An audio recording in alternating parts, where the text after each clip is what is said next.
Hallelujah. നിങ്ങളുടെ ഇടവകയിൽപ്പെട്ട കുടുംബമാണിത്. നിങ്ങൾക്ക് എല്ലാവർക്കും അറിയാവുന്ന കുടുംബമാണ്. ശീതൾ ഇവർ രണ്ടുപേരും ഇന്ന് പ്രാർത്ഥിക്കാൻ വന്നിരുന്നു. ശീതളിന് രണ്ടാമത്തെ കുട്ടിയല്ലേ, രണ്ടാമത്തെ കുഞ്ഞിനെ ഡെലിവറിയോട് കൂടി ഉണ്ടായ ഒരു പ്രശ്നമാണ് നട്ടെല്ലിന് പ്രശ്നമായിട്ട്. നട്ടെല്ല് വളഞ്ഞുപോയി. എന്നിട്ട് കാലിന് അല്ലേ, ഇടത് കാലിന് ബലക്കുറവ് പ്രയാസമായിരുന്നു. വന്നു. ഇനി ബാക്കി കാര്യം ഒന്ന് പറയാമോ? എൻ്റെ സെക്കൻഡ് ഡെലിവറി വീട്ടിൽ നിന്ന് പെയിൻ വന്നിട്ടാണ് ഞാൻ പോണത്.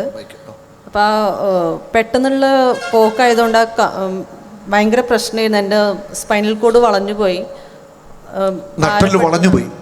ഭാരമുള്ള പണിയെടുത്തു കഴിഞ്ഞാൽ ഭയങ്കര പെയിനും കാര്യങ്ങളായിരുന്നു.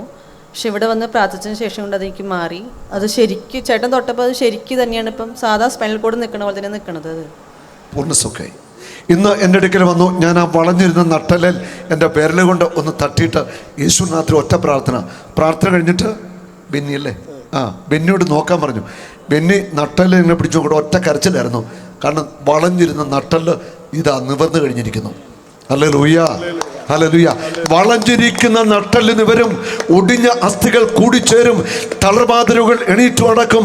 അന്ധന്മാർ കാണും, ചെകിടന്മാർ കേൾക്കും. അത്ഭുതങ്ങൾ യേശുവിൻ്റെ നാമത്തിൽ ഇന്നും ഇപ്പോഴും നടക്കും.